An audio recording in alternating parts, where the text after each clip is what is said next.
we're living in some very challenging times, and with the war just started, America and Israel bombing, starting a war against Iran, and it's very hard to see anything positive coming out of that.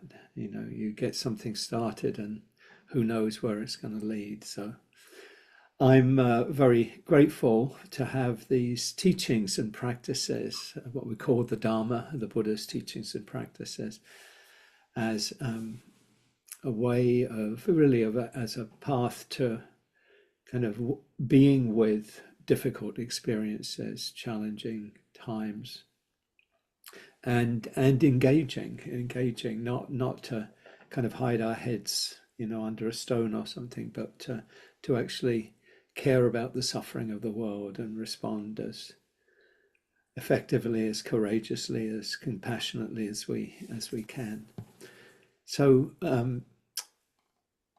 welcome to you all. If you're new, we'd love to have you put your name and where you're joining us from in the chat. And a very warm welcome to you, and a welcome to everyone.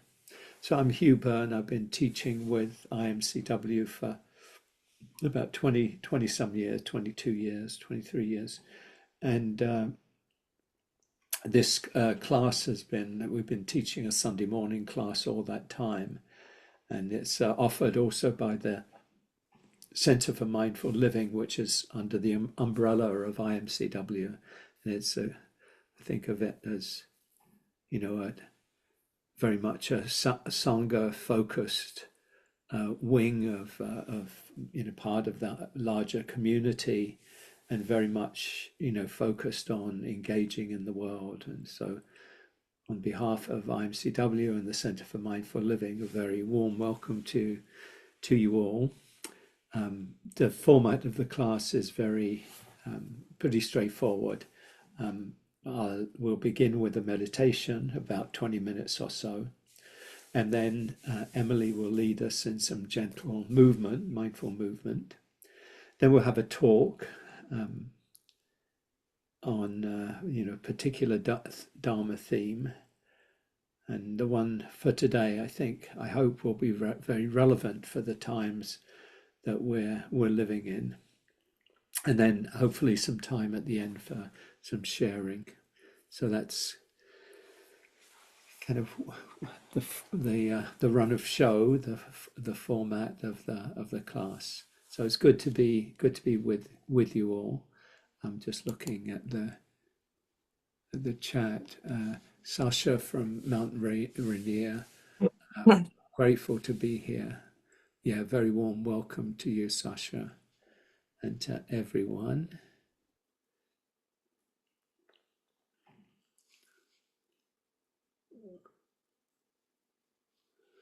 And we'll start with the meditation. So I'd invite you to just come into a posture that is relaxed and comfortable.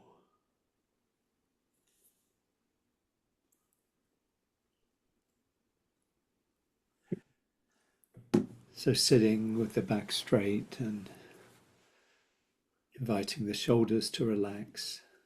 If you're comfortable, letting the eyes gently close. Just let the attention come inward. Just notice what you're feeling right now. Feel what you feel in the belly, the chest, just the contact with the chair or the cushion.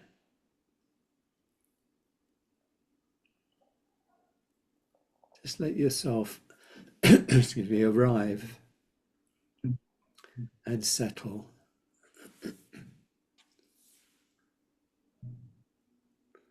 You might find it helpful to take a few longer, deeper breaths.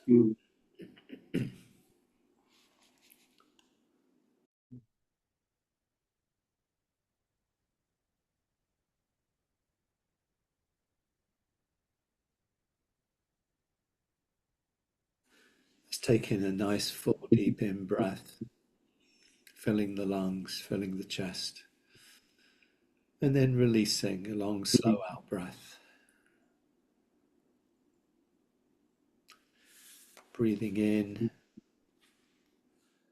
calming the body. Breathing out, calming the mind.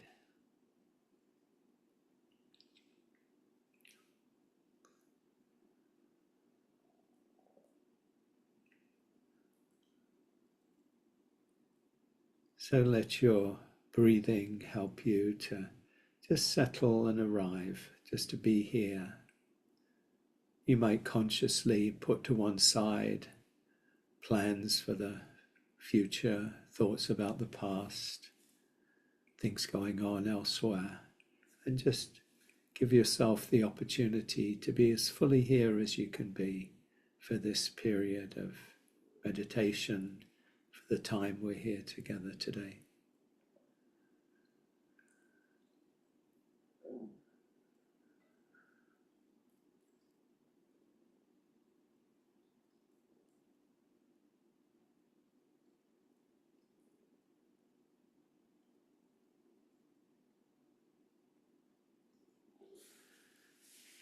And it can be helpful at the beginning of a meditation to gladden the mind. Is the term that the Buddha used, gladden the mind, gladden the heart. And one way we can do this is to just reflect on some things that we feel grateful for. So just thinking about things in your life, people, conditions, situations that make life easier for you, make life more peaceful, more joyful.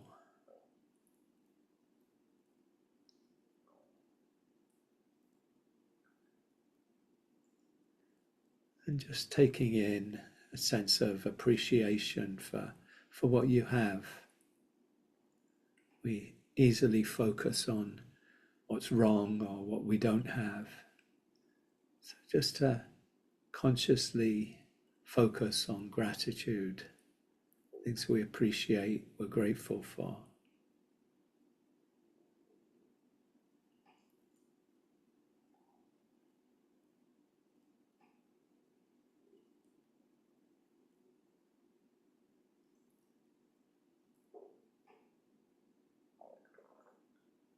And allow yourself to take in any feelings of appreciation.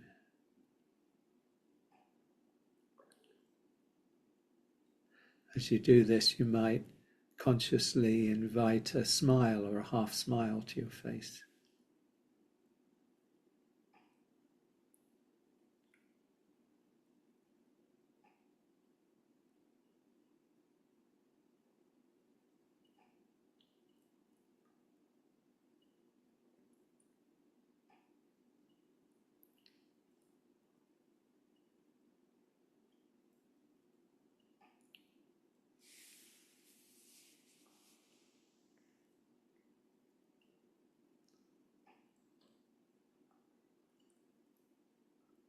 So with these reflections on gratitude and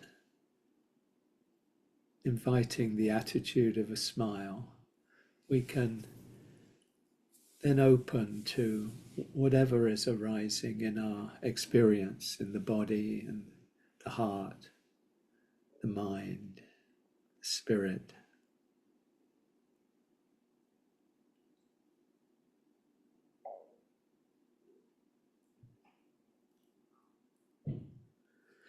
Inviting an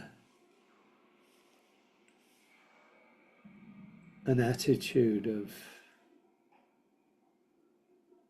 acceptance to whatever is present for you right now. See if you can meet whatever is here in a welcoming and wholehearted way.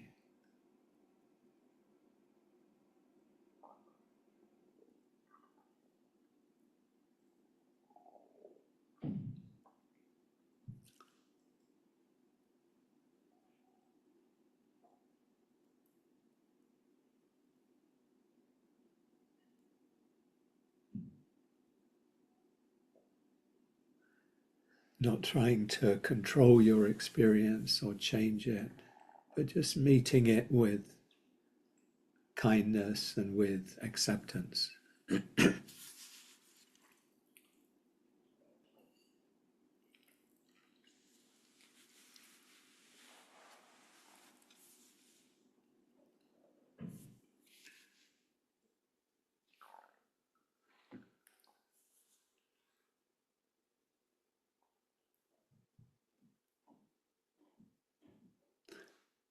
And if it's helpful, you might just rest your attention on your breathing, just the breath as it is, breathing in, breathing out.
And when you find your attention has gone off, maybe thinking about something,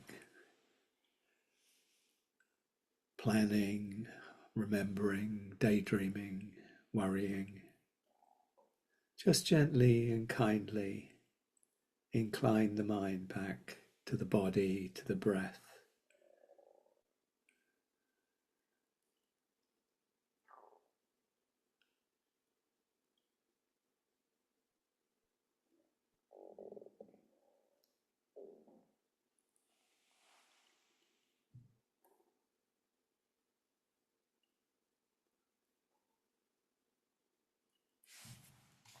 It's not a problem when the mind moves into thought, just something to be observed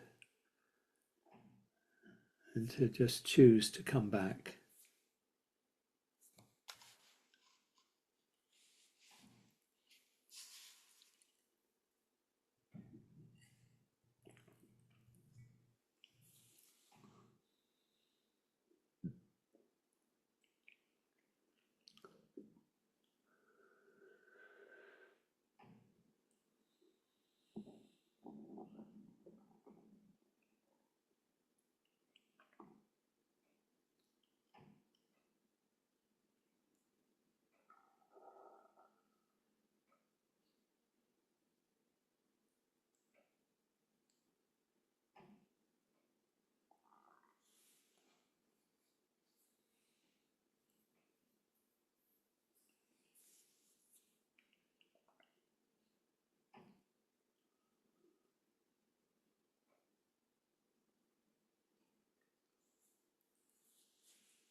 Can this moment be a moment of peace, of ease, of well-being, whatever is here?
I'll just share this poem by Dorothy Hunt. Peace is this moment without judgment. Do you think peace requires an end to war, or tigers eating only vegetables? Does peace require an absence from your boss, your spouse, yourself? Do you think peace will come some other place than here, some other time than now, in some other heart than yours? Peace is this moment without judgment, that's all. This moment in the heart space where everything that is welcome. Peace is this moment without thinking that it should be some other way, that you should feel some other thing, that your life should unfold according to your plans. Peace is this moment without judgment, this moment in the heart space where everything that is welcome.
So finding peace in the midst of whatever is.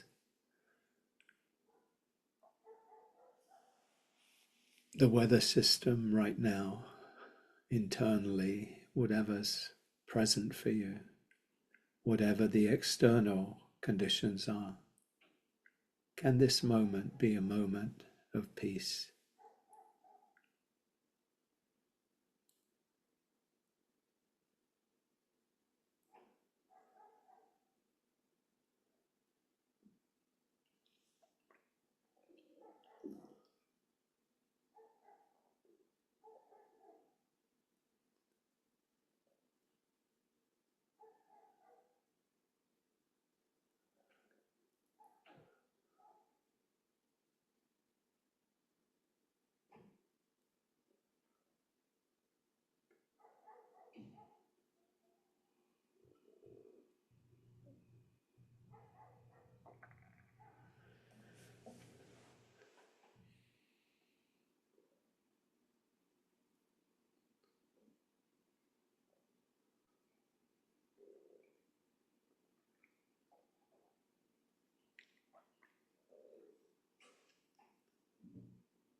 And we can begin again in any moment, no matter what's gone before or how long we might have been caught up in something, in our thoughts or in our worries, that we can just start again, this moment, this breath, this feeling.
We'll finish with this poem by John O'Donoghue, A Morning Offering. I bless the night that nourished my heart to set the ghosts of longing free into the flow and figure of dream that went to harvest from the dark bread for the hunger no one sees.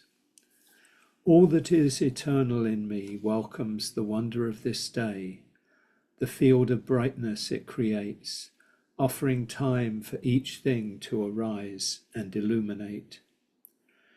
I place on the altar of dawn the quiet loyalty of breath, the tent of thought where I shelter, waves of desire I am sure to, and all beauty drawn to the eye. May my mind come alive today to the invisible geography that invites me to new frontiers, to break the dead shell of yesterdays, to risk being disturbed and changed. May I have the courage today to live the life that I would love, to postpone my dream no longer, but do at last what I came here for, and waste my heart on fear no more.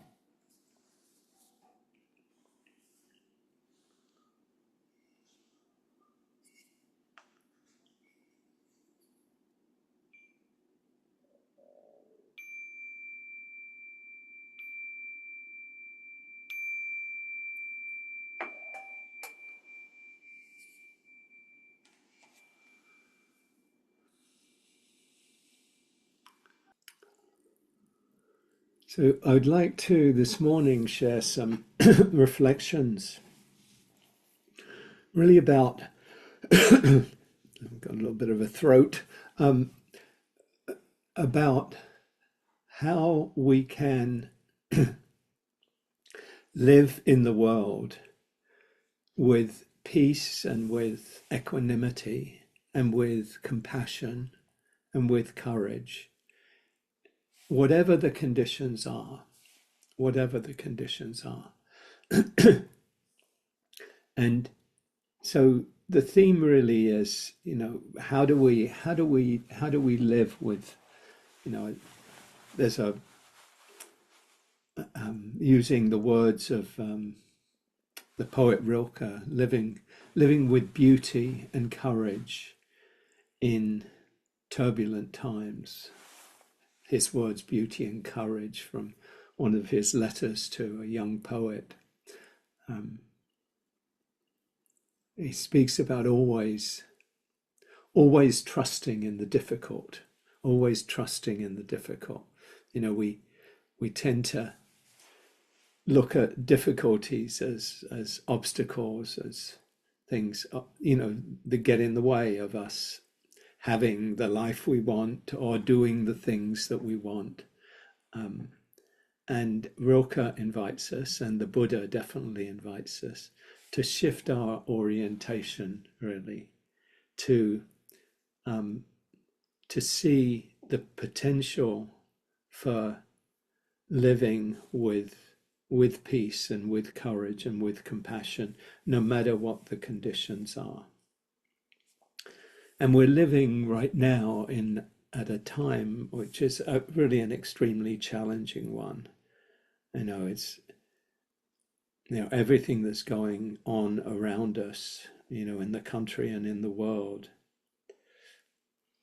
It's very easy to feel that, that peace and happiness are hard to connect with, at a time where there's so much that's happening that, challenges our hearts, really, and so much conflict, so much division. The future can look quite bleak. If we look at it a particular way, we don't look at things and, through the eyes of, how we might, how things might ideally be.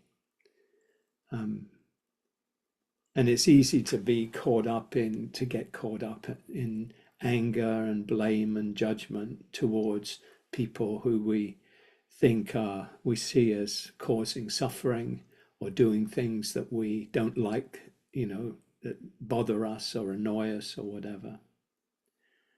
And we're often challenged by our own emotions and mind states, fear, sadness, grief, anger, judgment.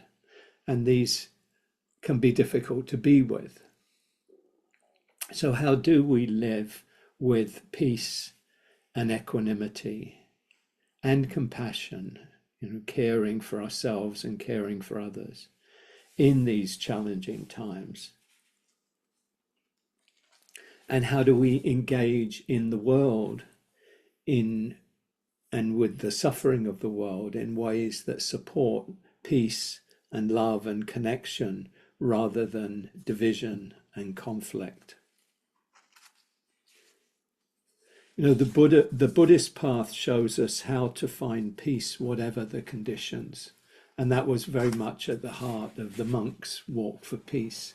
That, peace isn't something that's out there, that we have to somehow go out and find. Peace is readily here in our own hearts. And it's really much more about how we meet our experience, our attitudes, the attitudes that we adopt towards our experience.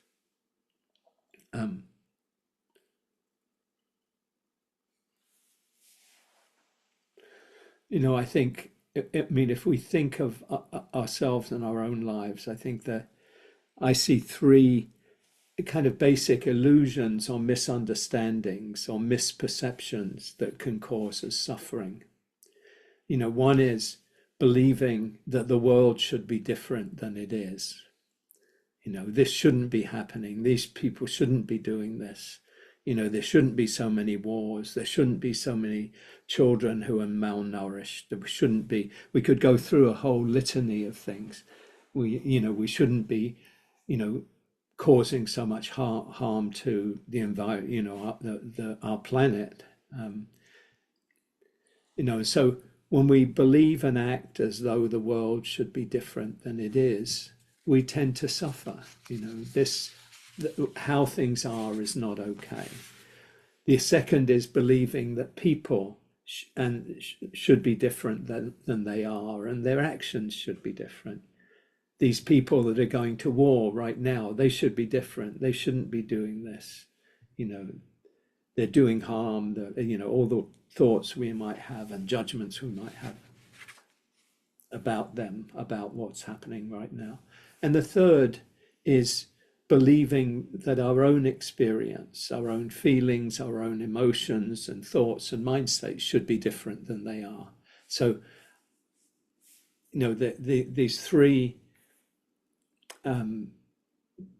ways that we suffer, thinking the world should be different, thinking other people should be different, and thinking we ourselves should be different, or our own experience should be different. I see these as kind of the pretty fundamental flaws. In one way, you could look at it as just one thing, thinking things should be different, And if we can be at peace and act in the world in ways that contribute to healing and connection and love and compassion, when we accept the world as it is, not to say it couldn't have been different, but things are right now as they are. That people are as they are, including, people acting in ways that are harmful or that we don't like. And that our experience is as it is right now. If you're feeling sad or angry or annoyed or restless or tired, that's what's here right now. So the way we meet our experience has an enormous impact on our happiness and our well-being and our way of being in the world. So the theme really today is these three yeses, saying yes to life or the conditions that exist, saying yes to others, and saying yes to our own experience. These three yeses provide a pathway to peace and potentially to the deepest freedom. So let's look at each of these three yeses in turn. Maybe before that, I might ask, where do you most find yourself saying no? Is it to no to, life, the conditions that exist? Is it no to people? Is it no to, your own feelings and emotions? Where do you feel, where do you find yourself saying things should be different than they are? And what happens when you do that? What happens when you hold on to that belief that things should be different than they are? And obviously, I'm not talking right now about a kind of a philosophical sense, of like, oh yeah, wouldn't it be great if, we had a world that was where people were compassionate and there weren't wars and we were dealing with climate change. I'm not talking about it on that level. Yes, we could all agree that that would be better. But what I'm really getting to add is, how are we relating to how things are? And when we relate to how things are with resistance, this should be different than it is. They should be different than they are. I should be different than I am. Then we suffer. And that's really, the heart of the Buddha's teachings. That is the Buddha's teachings of the Four Noble Truths. It's about when we cling, we suffer. When we let go of clinging, we end suffering. So saying yes to the first one, saying yes to life, means really not resisting anything that happens. Not denying or being in conflict with what happens. It's not so hard to say yes to pleasant experiences. Easily we do that. Oh, this is nice, I'm enjoying this. But when we encounter unpleasant or painful experiences, we tend to want to get rid of them. We resist them or try to escape from them. And the Buddha's path teaches us that when we resist what is, we come into conflict with life itself and we suffer. I'll say that again. When we resist what is, we get into a fight with it. We want it to be different. We come into conflict with life itself and we suffer. So take a prosaic kind of example. You're caught up in a traffic jam and you're on your way to an appointment which is important to you. And if you complain about it, you get angry about it, you drive in impatient ways, then you suffer. But the reality is that, you're stuck in traffic, there's a lot of traffic, things are moving slowly. And if you can accept the truth of the situation, you can be at peace even when conditions are not how you wanted them to be. So whenever we resist our experience, we sometimes use the simile of a second arrow. We add an arrow to the experience. You've got the primary experience is, you're in traffic and it's moving at 3 miles an hour and you have an appointment, to get somewhere. That's the first arrow. That's like, I banged my arm. Ouch, that hurt. But the second arrow is when, this shouldn't be like this. I don't want this. I need to be somewhere else. And we get in a struggle with the way things are. That's where the suffering is. And that's the optional part. We don't need that. And the more we can become aware that we don't that's not helpful to us. We can we can find peace in the midst of whatever the conditions are. So when difficult things happen, we can make the difficulties into the path. In Zen Buddhism, they say the obstacle is the path. The obstacle is the path. We tend to think of obstacles as this is getting in my way of getting to where I want to be.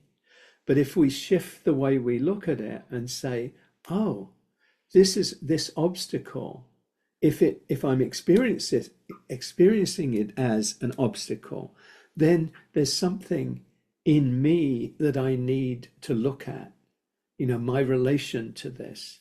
And I can treat the quote obstacle more like, oh, this is a situation to deal with. It's not problematical in itself. It's just, this is what's arising. And that could be a very serious thing. I'm not trying to make light of it. It could be a very serious health, situation, diagnosis, which seems like, oh, this is this is very, very heavy. And yet we can find peace, in the midst of that, if we can let go of the struggle with this should be different than it is. This is how things are right now. Can I be at peace with things as they are? The Don Juan in the Carlos Castaneda books speaks about the spiritual warrior, the bodhisattva, somebody, and a practitioner who's diligently practicing. A spiritual warrior treats everything as a challenge. The everyday person treats everything as a blessing or a curse. The person who isn't practicing, isn't using the difficulties to help them wake up, treats everything as, oh, this is great, this is wonderful, oh, this is terrible. So you get swung around between these polarities. Oh, I got what I liked. I got what I wanted. Oh, I didn't get what I wanted. I'm so disappointed. Whereas, the practitioner, the Buddha talked about this. He says,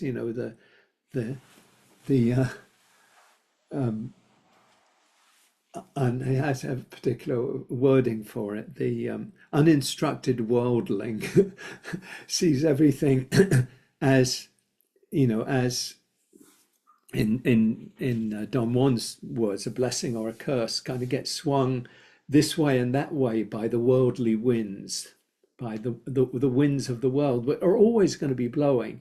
But the well-instructed follower of the Buddha, of the Dharma, the well-instructed, somebody who's a practitioner, sees, is able to be at peace irrespective of what way the winds are blowing. So that, is solid like a mountain. The winds can keep blowing, but the mountain is still solid. So with practice, we can cultivate the equanimity to meet life's worldly winds with an attitude of acceptance. This is how things are right now. And again, it doesn't mean we don't do anything. We can, and I'll talk about that in a minute, because that's what can easily come up as a kind of like, well, do we just sit around and not do anything about things, not care about things? No, that's not the point I'm making, but I'll talk about that more in a minute. The other expression I love is from the Jesuit philosopher and writer Anthony de Mello, who says enlightenment is absolute cooperation with the inevitable. Absolute cooperation with the inevitable. That, this is really the reality. Life presents itself coming from multiple causes and conditions that led to this moment being as it is. But as it is right now, this is how it is. I can accept the truth that this is how it is and be at peace in the midst of that, or I can struggle with life as it is. And when we struggle with life as it is, then we suffer. We come into conflict with life. And, whatever we do, life is going to be life. The situation, coming out of the conditions that it comes out of is going to be like this. So how do we find peace in the midst of this? So to resist how things are is to be in conflict with reality, with life, and it's a recipe for suffering.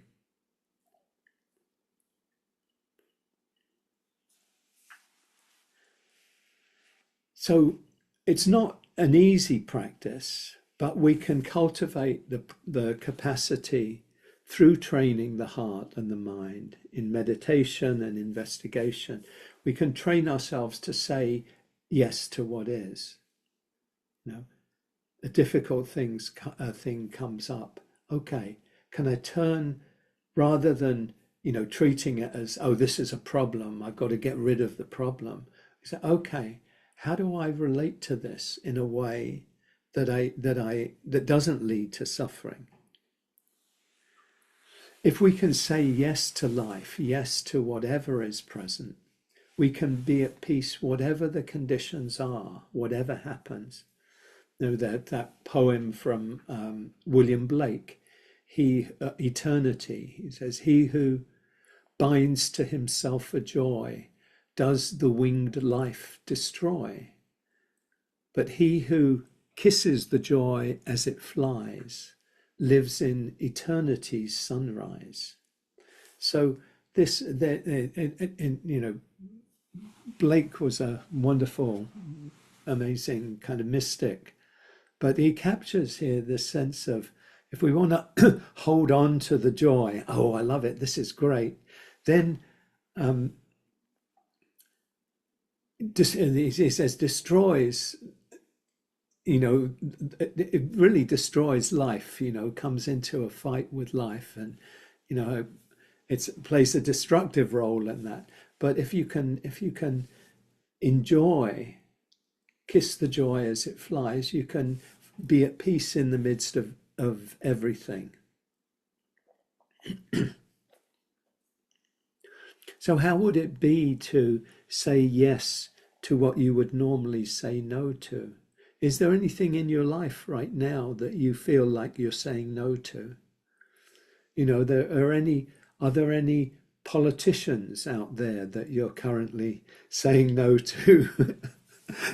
And what is your relationship? And that's kind of what I'll talk a bit more about in relation to people. The people are a particular expression of well, what we can find challenges with. Tara Brach, in I think our first book, really spoke about this as radical acceptance. Radical acceptance.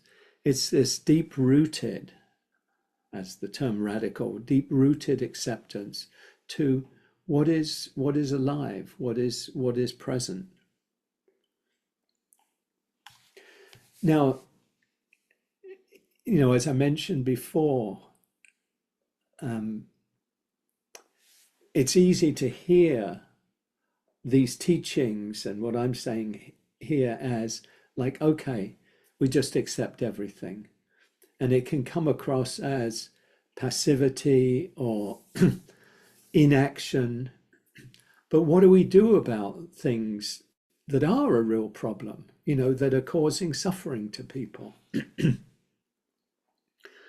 And this is where, we need to be really clear about, what's being said. It's not that we're saying we're not being passive. We're not saying not to do anything, but it's much more about how we engage in the world, can we accept, for example, let's take this situation going on, the conflict, the war that was launched 2 days ago in the Middle East. I'm sure many of us feel that this is, what I said briefly at the beginning, it's hard to see how anything good can come out of this. At least that's certainly my view. But can we begin with the truth that this is what's here right now? This is life. For a complex series of causes and conditions have led to this particular person and this particular government being in power in America at this moment. And that's what is. Now the question, can we accept the truth of that and then say, what can I do about it? What can I do about it? How can I act in ways that maybe push back against this, that resist this? But what's really important is that resistance comes from a place of acceptance of the truth of what is. So if we come from a place of resisting the truth of what is, then we very easily we get into conflict with the reality. We're not accepting the truth. We're actually kind of at war with ourselves. And we're very likely to bring in the kind of energy into whatever we do that isn't helpful for us.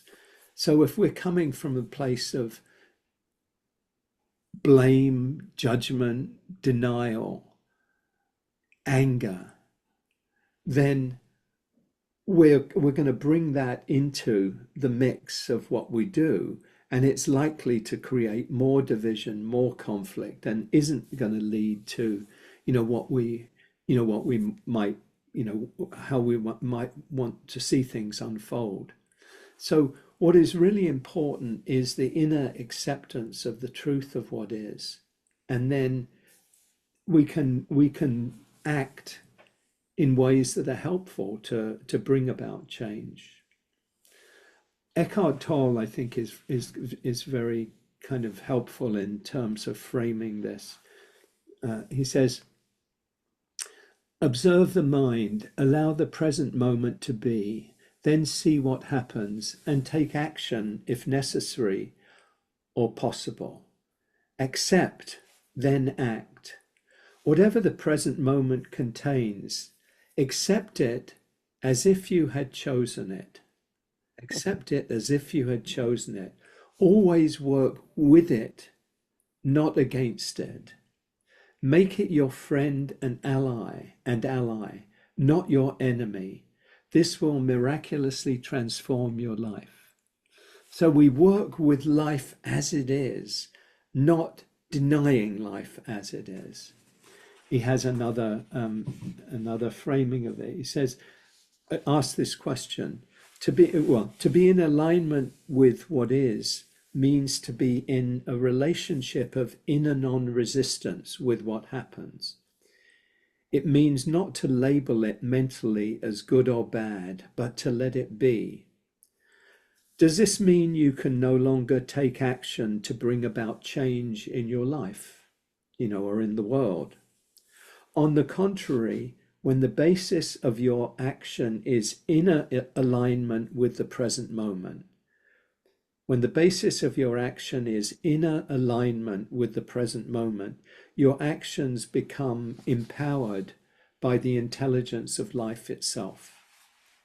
So when we align ourselves with the truth, this acceptance of the truth, then we can act, and we're empowered by life itself. So I just want to share a couple, a little about the other two yeses. So yes to our experience, yes to what's happening. The second yes is to other people. you might remember or have heard of Jean-Paul Sartre's saying that hell is other people. Hell is other people. And it's easy for us to make other people into a hell. Does anybody feel that, there are people in your life that you feel are like hell? Yeah, yeah. Well, it's worth really paying attention, to is there something that you can do that doesn't necessitate them changing necessarily, but where you can find peace even amidst whatever a person or people are doing. When people do what we believe are harmful things or things that annoy us or irritate us, we think that they should be different. And we make them into, again, what Tara Brach calls the unreal other. We solidify them. We make them kind of two-dimensional. We don't see their full humanity. And the invitation with people is to see everybody as, an awakening being. Everybody as having the Buddha nature, but those who are causing harm are not seeing life clearly and are actually causing themselves and others suffering. That saying in psychology that hurt people, that when people, and I won't name names, but you can think of political figures of our time who, you say, well, why are you doing that? Why are you acting from a place of hatred and division? And clearly there's, my job isn't to psychoanalyze people. I kind of say, where did this come from? But clearly there's something that, conditions that gave rise to this person and the people as being susceptible to, these views that are, grounded in division and conflict and othering and in greed and all sorts of things. But if we can accept that they too have the capacity to wake up, we can see their humanity rather than just seeing them through the light of their faults and their failings. And if we have the wish, the hope to build a peaceful and a loving world, we need to recognize that it has to include everybody. It has to include everyone. Everyone is part of the beloved community. As long as the world has winners and losers, there'll always be conflict. And I believe the path to peace and connection is to love everyone. To love everyone. I've got a cap, from Ram Dass, spiritual teacher, died a few years ago, that says love everyone. And it doesn't mean every moment I love everyone, but that's that's the aspiration. That's to remember that everybody is, everybody has the capacity to awaken. And if we love everyone, we can be at peace, whatever people do, without, saying what they're doing is right. And, and acting in ways that we can, whatever ways we can to change things.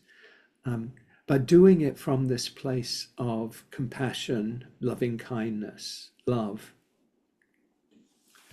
This really is the path in Buddhism, or the path of the Bodhisattva, one who's committed to their own awakening and to helping heal the suffering of the world. So committed to inner and outer transformation. And just as a little personal experience, I don't know how how you have kind of worked with over the last, particularly over the last 10 years, with a particular person who is now president again, who was president a few years ago in his first term. I've found myself, very consciously not making him into an enemy, but seeing him as part of the beloved community. And it's actually been very helpful to me to, disagree with 99% and oppose 99% or some figure like that of what he does and what he's trying to carry out, and yet not to treat him with, in my own mind and in my actions, with hatred or judgment or blame, to see the harm he's causing, but without kind of having that, he's a bad person, and so that I suffer. And I found that it's reduced my suffering in the last, 7 or 8 years by at least 90%. I don't claim to have, come all the way, but it's an aspiration, it's an intention, and I think it's really, really freeing. I want to share a quote from Dr. Martin Luther King, because if I think the civil rights movement is one of the great movements in civil rights movement in America, is one of the great movements in history, and it was rooted in this vision of a beloved community, and of seeing the opponent as part of the beloved community as well. So this is from Dr. King. He says, "I've seen too much hate to want to hate. And every time I see it, I say to myself, hate is too great a burden to bear. Somehow we must be able to stand up against our most bitter opponents and say, we shall match your capacity to inflict suffering by our capacity to endure suffering. We will meet your physical force with soul force. Do to us what you will, and we will still love you.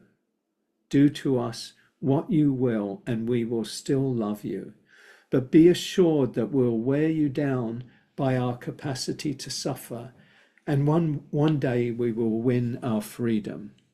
We'll not only win freedom for ourselves, we'll appeal to your heart and conscience, that we will win you in the process. We will appeal so much to your heart and conscience that we'll win you in the process. And our victory will be a double victory." So the language is a little more Christian than than say the Buddhist language, but it's really the same, exactly the same sense that of treating those who we differ from and we oppose what they're doing, treating them with love, not seeing them as, quote, the enemy, but as part of the beloved community. I'd say, just briefly mention the third yes. The third yes is to our own experience. When we experience difficult emotions like sadness, anger, fear, grief, our tendency is to want to avoid these feelings. We try and escape them by numbing ourselves through distraction or through transient pleasures, or by acting out our anger or suppressing our grief. But this isn't a pathway to true happiness and peace. Peace and freedom really come from saying yes to our experience, from welcoming the guests, even if they're a crowd of sorrows. when we experience difficult emotions and mind states, it can feel like they're outside of us, and they're separate from us, or they're kind of almost like they're attacking us. But when we resist our emotions, we're resisting part of ourselves. We're dividing ourselves. It's not so much that it's a problem that we're doing this, but it's rather that we're making a mistake. We're not seeing things clearly. We're not seeing things as they are. We're looking for happiness in the wrong place where it can't be found. So if we can, in the same way as we say yes to experience, say yes to others, we say yes to ourselves, we say yes to our emotions and feelings, we make space for them, we allow them to come and go. And we find peace in the midst of, whatever, storms may come up. If we can make space, allow them to be, to come and to go, then we can find peace in the midst of everything. One thing I want to mention, and I'm not be able to get into right now, but that's important to note, and that is that what I'm talking about isn't simple, it isn't easy. It isn't easy to say yes to things that we've perhaps for years or decades said no to. To welcome guests that feel really hard to welcome, or to, not